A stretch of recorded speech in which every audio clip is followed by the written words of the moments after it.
working with an outside perspective, maybe a professional or someone else who can help you think through the interdisciplinary realities from taxes, estate planning, investment planning, insurance planning, cash flow planning, charitable giving and charitable planning. All of these things are an important part of the financial tune-up process. Welcome to Stewardology, a podcast where two worlds collide. In this show, financial advisor Tim Russell and Pastor Drew Gysi are joined by me, producer Tyler Rutherford, to explore the intersection of financial stewardship and theology. Their unique perspectives help Christians and churches understand and apply a biblical framework for everyday financial decisions so Christians everywhere can grow in their walk with Christ through biblical stewardship.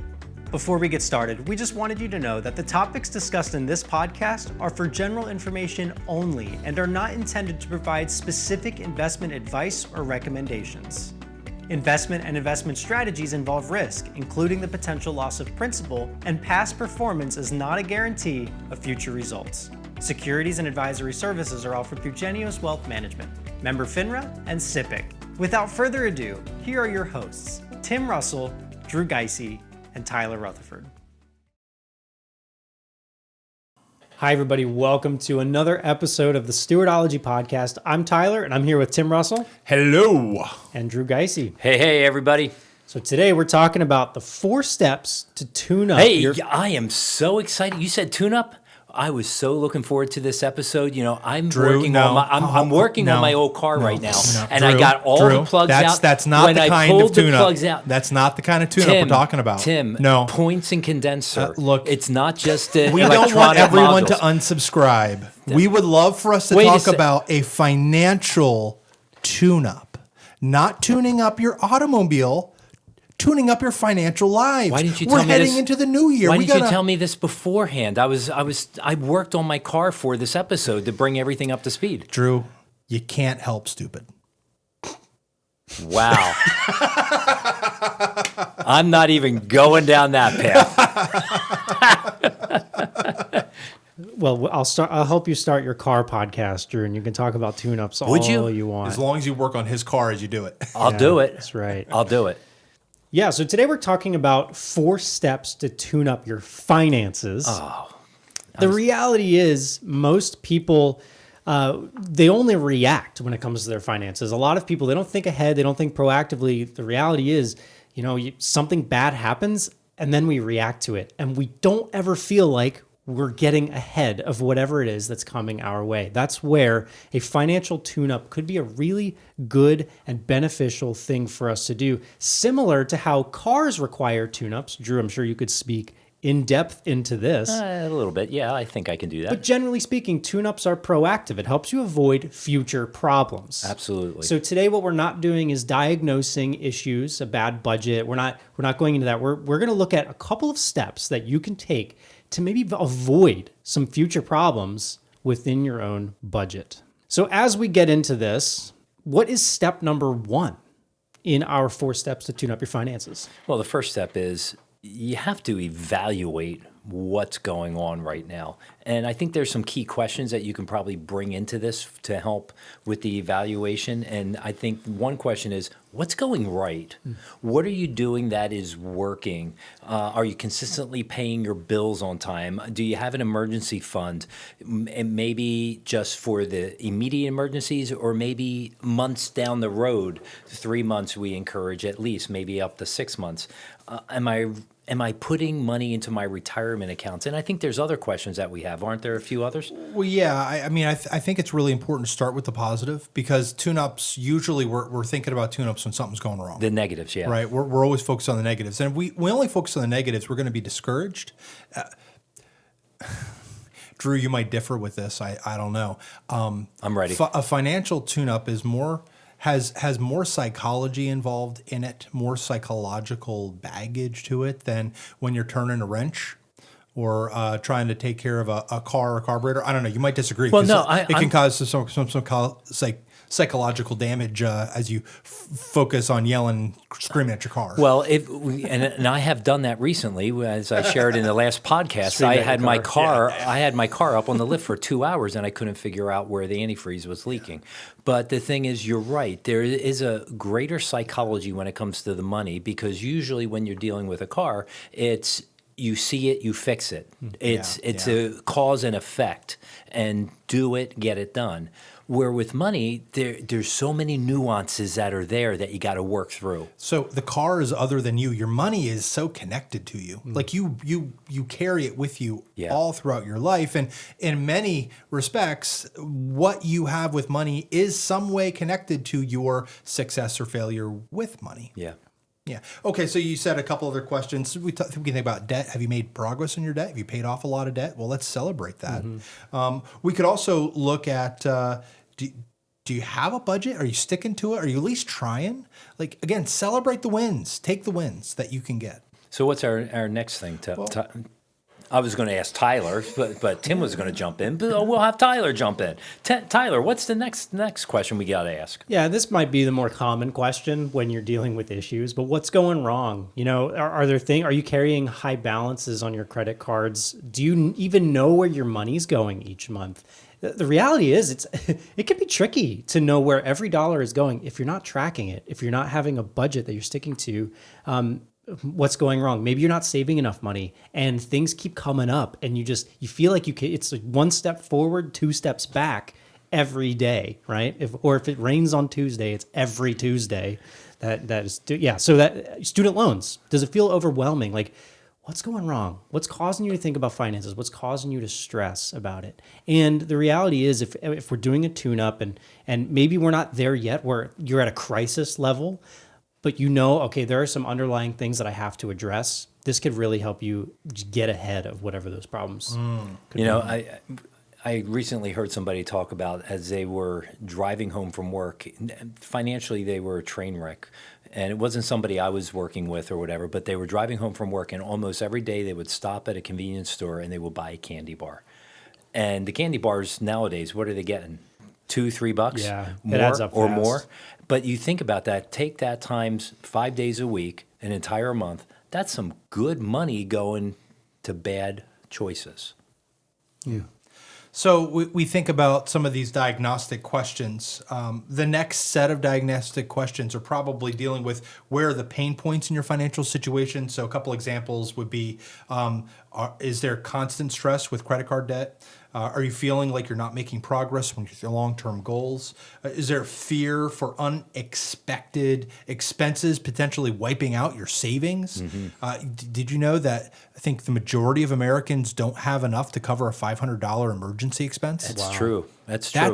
That is shockingly scary. But that obviously, if that's you, that's going to be part of your worry situation. Are there disagreements with your spouse about spending habits or savings habits? Is there not enough disposable income for leisure activities or to be able to do some of the things that you see people around you doing and enjoying? Yeah, so all of these things can be pain points. Yeah. You don't have to necessarily bow to every single one of these things. Some things you simply need to inform better yourself in your thinking, but some of these are real factors that we have to address. So again, looking at these are tune-up questions. The next one would be, what are your goals? What is it that you want to do moving forward? Yeah, where do you want to get? Where do you want to be? So maybe you want to be debt-free within the next 5 years. Great goal. Move toward it. Maybe you want to save for a down payment for a home. Tyler, I think you're in that process right now. And then what about maybe increasing your retirement savings and you want to keep adding more and more each year, or maybe go from that 3-month emergency fund to that 6-month emergency fund, or maybe saying, you know what, I'll put the finger at my wife and I. We have a cute little granddaughter. She's ultra cute. Maybe we want to do a vacation, but not just a simple one, but maybe a really nice vacation, and have the family, my son, my daughter-in-law, and my granddaughter come and join us. Maybe I need to save up and do something special in that way. So what are your goals, and then laying out how to get there? This next one's tough. As you evaluate your finances, as you're getting into looking at it, I think you have to turn inwardly in some respect and question, where am I at with my faith and how I manage money, and are they connected? You might be the kind of person that says, you know what, I can't do life without God. And I give to him as a demonstration that I rely on him so deeply that I can't wake up tomorrow without God in my life. And that's awesome. I strive to be that way. But you might be on the other end of the spectrum that says, I don't think God is going to be there for me. I got to do it all myself. And if you're in that camp, I encourage you to listen to last week's episode. That is really powerful. But the reality is a lot of us are in the middle. We're on that spectrum where it's like, I give to my church, I trust God, but I still deal with some greed in my heart, or I'm still dealing with not being content with where I need to be. It's a journey, guys. It's a journey. But I want to pull you back as you evaluate your finances. We can't ignore where our heart is at in relation to our money and our finances. An item that is not unrelated to all of this is, it may be a little surprising to you, generosity. So maybe we should evaluate our generosity and how generosity shapes our walk with Christ over the course of this past year. We're right at the cusp of the end of this year. As you look back on this year, have you seen your trust in God grow as you're generous with your resources? I think we should also flip that around and say, has God been faithful to me with all that he's provided, and how can I show my trust in him through my gratitude? Amen. That's excellent. I just wrapped up a journey of generosity for a couple of my clients, our firm's clients, just yesterday, 2 days ago. And one of the themes that we heard again and again and again were people telling stories of their families, both maybe their own personal or maybe their parents' stories, where God has just shown himself faithful, answering requests out of the blue, providing abundantly in different ways, whether they had much or they had very little. God showing himself faithful, and then that faithfulness of God leading them to the next stage of demonstrating trust towards him by giving away what they have to help and serve others, because they know God is good for it. God is faithful. So let's evaluate your generosity. And maybe one of the questions we could have is, what does your generosity say about the state of your faith in God? Are you given just $20 a week? What does that say about your faith in God? Are we given 10%? Well, what does that say about your faith in God? Are we giving sacrificially above and beyond that? What does that say about your faith in God? My job here is not to create legalism and tell you exactly how much you should be giving. There's a certain percentage, right? That's not what I'm saying. But I am saying that we should evaluate what our giving says about where our faith and our confidence lies. Yeah. We give not because God needs our money, but because we need to show to ourselves, to the world, to God, that God means more to us than money. You sure you're not a preacher? No. Because that was good. That was real good. A great diagnostic verse, since we're talking about tune-ups, I like that word diagnostic, is Proverbs 27, 23 to 24. You chuckle at my car like stuff. You can't help yourself. I can't help myself.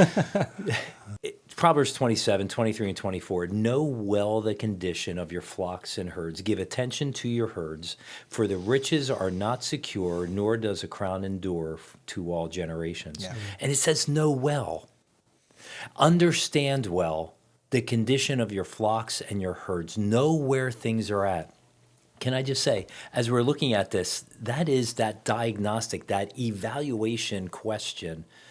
What's going on under the hood of your finances? But we want to jump in and we want to talk about identifying the gaps. Tyler, start us off there. Yes. So, okay, you've looked at your financial plan. Now figure out where the gaps are. It's simple, right? Maybe it's a lack of an emergency fund. Yeah, like Tim said, most families in America can't cough up $500 for an emergency expense. Well, if that's you, that's a gap. We need to address that.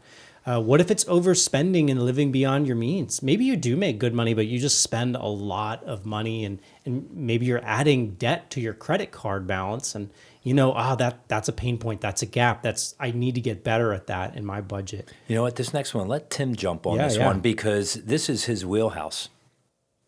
So number 3 would be an inadequate retirement planning. Tim, you deal with this all the time, don't you? The reality is failing to adequately save for retirement or making poor financial decisions so that there's not enough funds in your budget to allocate towards retirement planning is always going to lead to problems and stress down the road, because when we live for today and forget about tomorrow, tomorrow is inevitably coming. Yeah.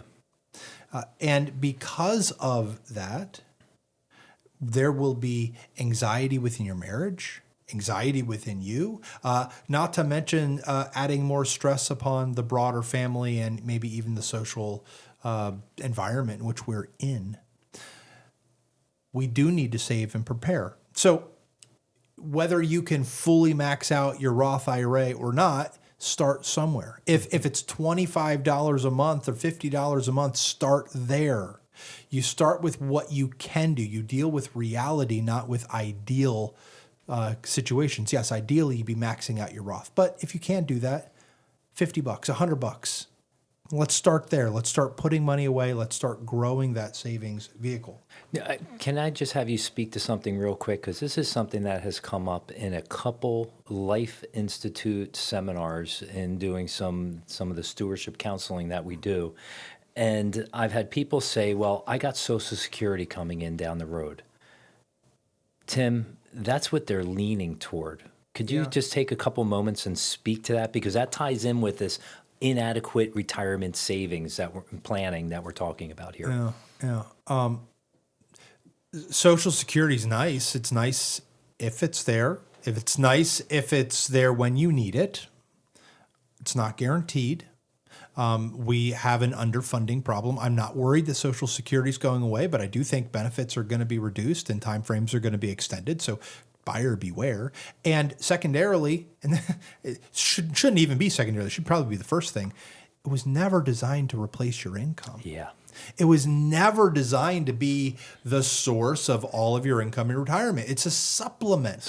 It's designed to supplement some of your income so that you can supplement it from other sources, whether it's savings, investing, or outside work. That's the whole point of Social Security, not to replace your income. That's identifying a gap. And the other challenge is that you are now completely at the whim of the government. If the government feeds you, the government can also starve you. Mm-hmm. So please just don't be on the dole of the government. I'm not saying don't take Social Security, but don't count on them. Have resources above and beyond Social Security. Go ahead, Tyler. Sorry, we kind of did a little deviation there, so it lets you keep going. No, this isn't the Tyler show. This is the Stewardology Podcast. Amen. Right? Amen. No, but the next gap you might want to look at is, are you carrying high interest debt? And what kind of debt does that look like? Is it credit card debt? Is it student loans? Is it automobiles? Like what is that? What can you actually handle? The reality is, the more money that we have in debt, that's less money that we have in the month to go towards the things that we might actually need. If you borrow money now to pay for your car, you're stealing from yourself in the future. Because let's face it, if you have a $500 a month payment 6 months from now, that's $500 that month that you don't own anymore. The bank owns that. And so are you carrying a lot of debt that could be high interest? Now, what is high interest debt? Like, if you guys had to categorize it, like where's that line of high interest, low interest? You know, that's a really... Because it's all like subjective in a way, because things change throughout the years. Because I get that question often out on the road. They say, well, I only have like a 12% interest rate on my car payment. Good night. That's a lot. And I will tell you, I just saw that within this last year, the 12% on their car. And they think that's great compared to their credit card, which is 28%. Oh, Lord. So, but the thing is, that's the mindset people have been buying into and that the culture has been putting upon them. Yeah. And they're accepting that. That's the problem. Or some slick sales guy said, it's only 12, you know. Yeah. Now, so bottom line, any debt is probably too high interest. Because it's not just the interest that you pay, it's the opportunity cost and the fact that you aren't in control of that income stream anymore. You owe it to a bank. There's less control of your financial reality every time you're in debt, even if it's a zero interest loan. So I'm not saying all debt is bad or that you shouldn't have debt. I am saying that all debt has a cost. And if it requires you to make a payment, that is income that you must make to make that payment. So there's just less options for individuals. Certainly don't want you going into retirement with debt. You don't need the bank as part of your retirement plan and having a claim to your retirement income. We want that all yours. Amen. You know, I'm going to jump on the next one if that's okay, Tyler. And it's neglecting estate planning. That is our next gap that's there. It's not having the will or the other supporting documents, a financial power of attorney, medical power of attorney, to be able to take care of yourself, your spouse, your family, pass on your valuables, and even include in that estate plan how you pass on your values. You can put a document in there stating your faith in Christ.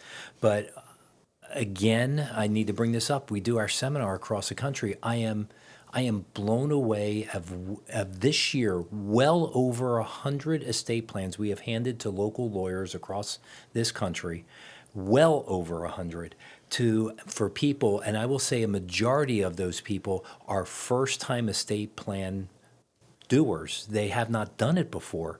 And we identified that gap and we have encouraged them, close that gap. I say it this way. Yeah. The estate plan is a love letter to your spouse and to your family. Yes, it's an expensive love letter, but if you come to one of our stewardship lifestyle seminars, we work with a lawyer. We kind of reduce the price. So guess what? We're going to bring it down cheaper. So if you want to know where our next stewardship lifestyle seminar is, reach out to us. We'll tell you where it is. And if it's local, come join us. We're going to help take that gap away from that situation in your life. Tim, why don't you tell us about inflation? Why would ignoring inflation be a gap in a financial plan? Well, if you put money in a savings account and your whole savings goal is cash in the bank, inflation destroys the purchasing power of that cash. Inflation is going to be a problem. How much was a postage stamp 20 years ago? Oh, I don't no idea. Well, it was less than half of what the postage stamp is today. Wow. Less than half. And so what that means is that we can't forget the fact that things are going to get expensive. And if all you have is a fixed income, Social Security and whatever else, your purchasing power is very much at the whim of politicians who uses fiscal policy to cause inflation, to inflate away the deficit so that you are paying the tax for their bad monetary policies. That's what inflation is. It's a tax. It's a regressive tax that is caused by bad policy, by printing dollars that we don't have to pay bills that we own with money that we just invented. That causes inflation. So I tell you that not to scare you, but to say, that means don't use cash as a savings vehicle only. You should have cash as a part of your savings. You need to have cash reserves, but you should have your money at work invested in companies around the world that are doing good things, producing products and services that help you be insulated from the fullest and the baddest effects of inflation, who actually can benefit from inflation rather than simply allowing you to suffer from inflation. So invest. You know what, Tim, I would love for you to take this next identifying a gap, and that is overconfidence or emotional investing. Speak to that. Overconfidence and emotional investing. That can be a blind spot. We have in this industry a significant portion of the assets in the market are all in indexed funds. An indexed fund is something like an S&P 500 fund, where I put my money in a fund and I get the performance of the S&P 500, which has arguably been phenomenal. I mean, you can't beat the S&P 500. In fact, studies have then gone on to show that if you invest in an index like the S&P 500, you are probably better suited to have better returns than individuals using active funds that are actually choosing individual securities. Those active managers underperform their various benchmarks. So the argument is buy the index. However, I think there's an opportunity for overconfidence in the markets, especially when everyone is doing it. I tend to be a little bit more pessimistic and doubtful about the long-term viability of index fund investing when everyone's doing the same thing, when everyone's selling, everyone's going down. You may want to be diversified away from just simply an S&P 500 index fund. That may not be the kind of thing that you want to invest in. So I actually do believe that there's a place for some passive investing. But part of the overconfidence also comes with emotional baggage, right? If we're overconfident, we're just buying and holding the S&P 500, we're maybe out over our skis. It's a skiing term. We're out over our skis. Our center of balance is too far, so we're going to fall down with risk. We need an automotive analogy, not skiing, okay? Drew, that's your job. I'm here to help with the skiing instruction. No, just kidding.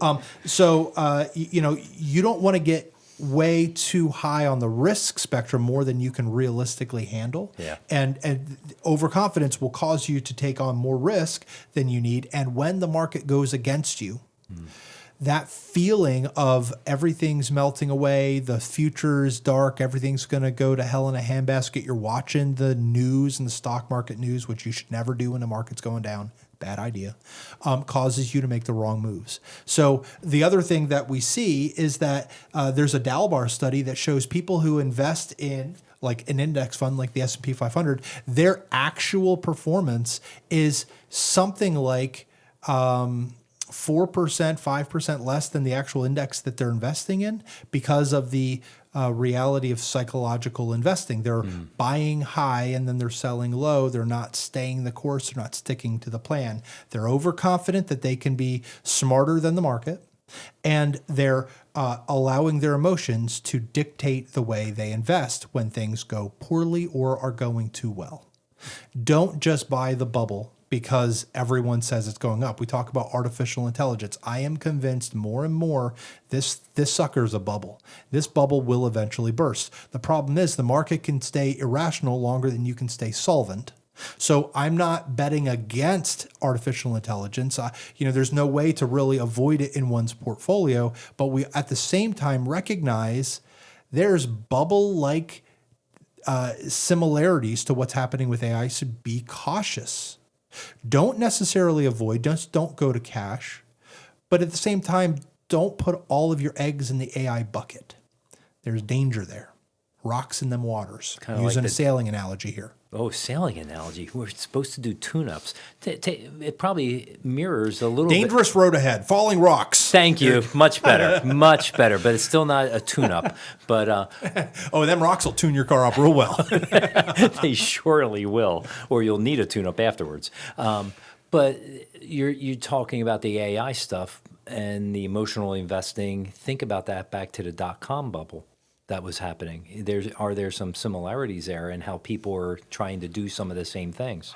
It's really hard to say that, yes, it's perfectly analogous to the .com bubble because it's not. It's a different bubble driven by different kinds of things. The market's at a very different place. and the economy's at a very different place because we have computers now. The dot-com bubble was a bubble because it was a real thing and people got really excited about the possibility of it. It just got overvalued. The thing with the dot-com bubble was you had companies that weren't profitable at all, weren't really even producing revenue, getting billion-dollar valuations in the stock market. I mean, that don't make sense. Different story today. That don't make sense. Yeah. No, we have companies that are making trillions of dollars in profit a year. You know, some of the AI aggregators, the Apples, the Alphabets, the Amazons of the world, Microsoft, NVIDIA. NVIDIA. These are huge companies doing really good things. They're making real products and services, but their valuation's just getting way too speculative. If you look at how many years of profit you're going to have to get in order to break even on your investment, it just becomes, I just got doubts. Yeah. So caution, buyer beware. So if you're thinking about all these things, and this sounds like a lot, you're not alone. This is where something like a free personal stewardship review will come in very handy to have an expert come in and look and see what are you missing? Because the reality is you don't know what you don't know. And when you're looking at your own finances, there can be a lot of blind spots. So when you have an objective third-party expert come in, they say, you know what, these are the things that we need to work on to get you to that next step. Now, you're in luck. We offer these free personal stewardship reviews. Just head over to our website, stewardologypodcast.com/review, and we'll get you hooked up with someone that can help you take your next step in biblical financial stewardship. So we had first part of our tune-up of the 4 steps is evaluate. The second part is identifying the gaps. Now, next is prioritize. So we want to prioritize our personal finance planning. That's a crucial way to actually move forward in these upcoming days. The reason you have to prioritize is because you're going to find more gaps and more things than you have ability to tackle. We need to prioritize the most important, the most impactful, the most problematic thing that we can do within the time limits and constraints that we have. That's why we prioritize. So take the first point underneath prioritize. Go for it. So identify the most important thing, right? The first thing has got to be the first thing. So this could be paying off high interest mortgage or building an emergency fund. These are the most important things that need to be addressed. Maybe it's you're at a stage where I have to bulk up my retirement savings. I was talking with a really great couple that they're committed to work. Like he doesn't care. He loves his job. He'll work into his 70s and 80s if he's able to. And that's a great attitude. I have no problem with that. The problem is they don't have enough saved right now for an alternative plan if health or conditions cause him to say, you know what, I actually can't work anymore.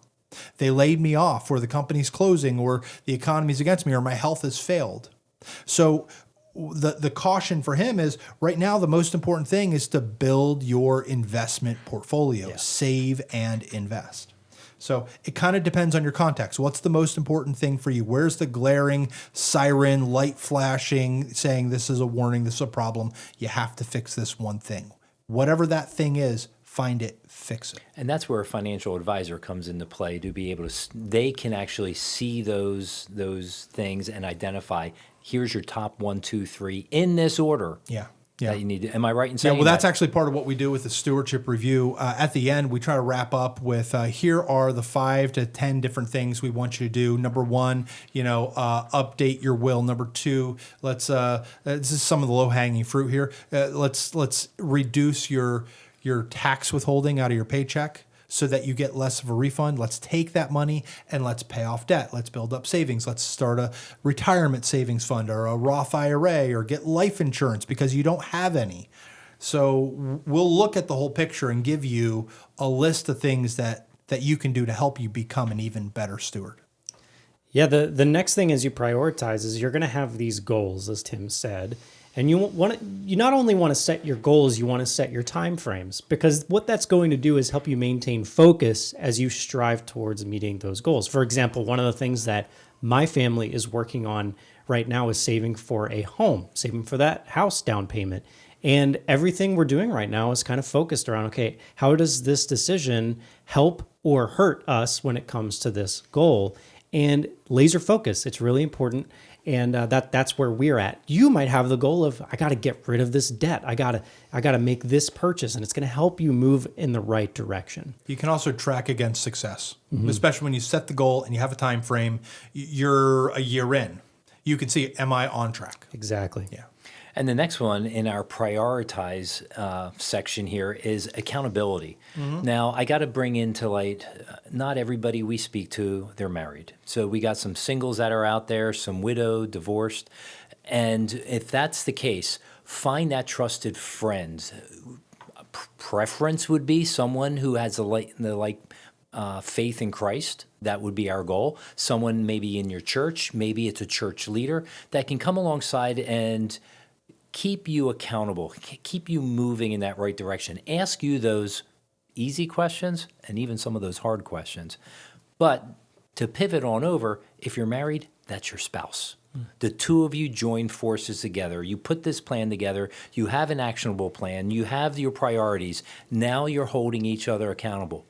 We are going to make this thing happen. And that can be a great thing, because when you guys start seeing that needle move in the direction that you want it to go, you guys get all excited about it. It brings the two of you together in even a greater way. So accountability is a very key piece. Yeah, I think one more item we should be aware of is grace and patience. We need to remember to be gracious with one another and patient with the process, because change takes time. We're not going to radically alter our savings portfolio, our debt reduction, or our emergency fund overnight, not in most cases. So be gracious with one another. Remember that we're doing this as we trust God with the results. So you don't have to worry. It's not all about you. God will meet your needs. He's called you to act. So do the thing. But remember, it's God who provides. It's God who will provide your needs. Be gracious with yourself. Be gracious with others. And trust in the Lord, which is our next point. Yeah, that's a great segue. We use this verse all the time. At the end of every podcast episode, it's there. So if you haven't gotten that far, I caught you. Psalm 20, verse 7 says, "Some trust in chariots and some in horses, but we trust in the name of the Lord our God." Yeah. Listen, with finances, it's hard. The journey can be difficult, but we trust in the Lord who provides us with all things to enjoy, and he gets us through those hard times. So as you're thinking about your process, your tune-up, and now you're in this season where you have to think about priorities, and maybe that means some things have to go, and that's hard, right? It cuts deep. Trust in the Lord. He's going to bring you through this. Yeah. Okay, we're doing this tune-up. Yes, the hood is open. We're taking a look at some deep things. So first one is, let's do some evaluation. From there, let's identify the gaps. We just talked about prioritization of things that you got to do. So next, let's talk about actually taking action. Yeah, I think the first thing that we need to recognize is that you are the one who needs to do the action. You have probably seen social media. There are these, like 21 liberals versus one conservative, and these whole YouTube debates that go on. It's the Jubilee does this. And I'm amazed that there's one with a rather prominent conservative billionaire business owner, and he's meeting with these socialist communist people who are telling him why capitalism is so evil. What's amazing, in almost every circumstance, this is anecdotal, I know, but the problem was that these individuals failed to take personal responsibility for their choices. They blamed everything on society. They blamed everything on their health. They blamed everything on capitalist pigs that do one thing or another and oppress the poor. And because other people can't have the opportunities, I can't have the opportunities. Okay, so here's the thing. Under the take action category, first job is grow up. Put your big boy pants on, your big girl pants on, and get to work. We trust in the Lord, but he's given you arms and legs and a brain and muscles. Use what the Lord gave you to work the plan. It is not someone else's responsibility to pay your debts, to give you an income. You need to work. Working works. So stop shifting the blame, take ownership, get to work. All right, off my high horse. Wow, that wasn't even part of our notes. And guess what? Perfectly placed. It was so well said. I think you might be sitting there like, okay, I got to get to work. I don't want Tim as my financial advisor. He's going to make me work. But here's the reality. Yep. If you're thinking about this and you're like, I don't even know where to start, the beauty is there are so many smart people in the world that you can, I don't want to say use, but you can lean on for wisdom. And for example, Or hire. Exactly, or you can hire them. One of our points here is to work with a professional, right? Well, what does that even mean? Well, we talk about finances here. There are people like accountants that can help you work out your ins and outs for your businesses, or even taxes and that kind of stuff. We talked about estate plans. Well, where do you start with that? Google? Maybe not. Let's talk to an attorney, right? They're going to be the ones that are going to be experts with estate plans and to make sure that what you're doing is done in the right ways. There's financial planners like our buddy Tim here. These guys, there's so much going on in the world.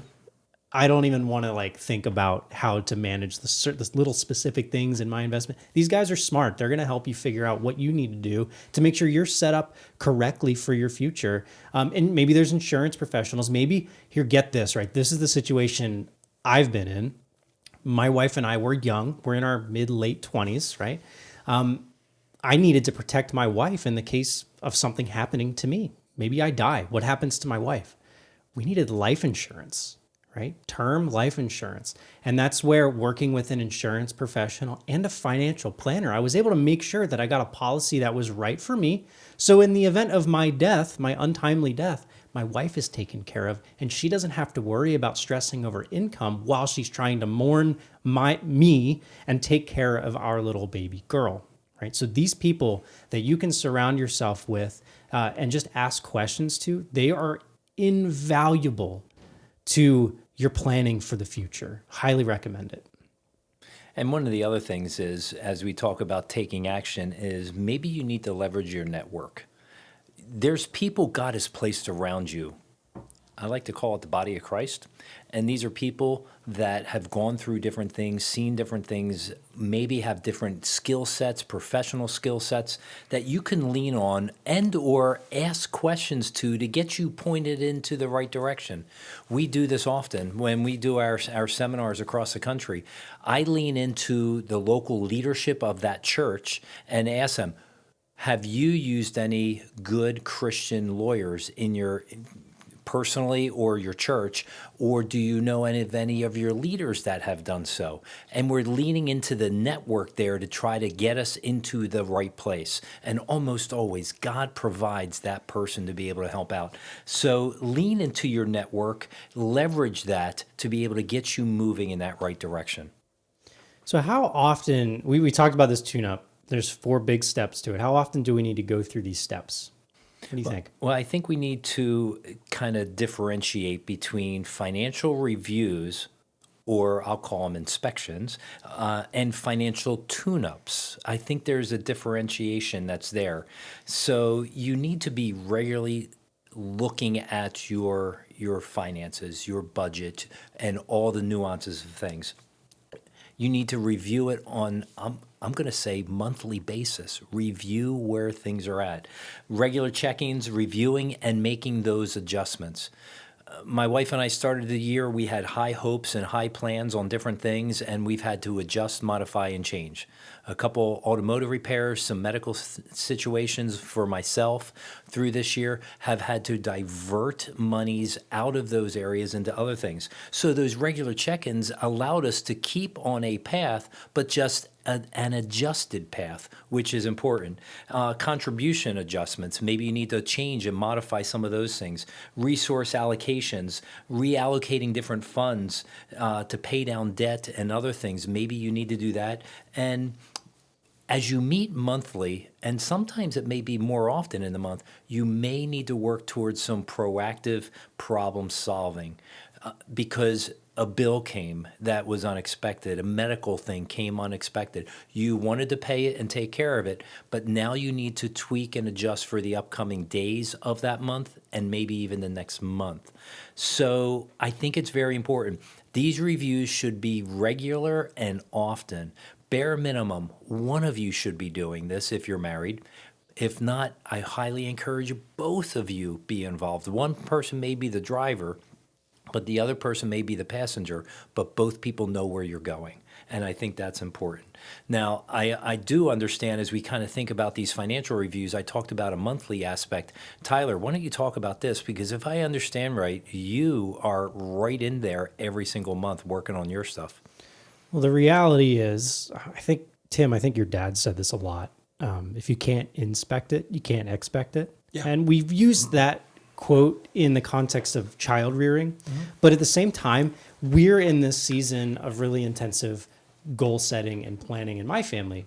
And if we don't check our progress every month, we run the risk of falling off because it's not at the forefront of our mind. And it's not like we're trying to turn it into some sort of idol, but the reality is we're intentionally putting ourselves in an uncomfortable situation to get ourselves somewhere that we want to be.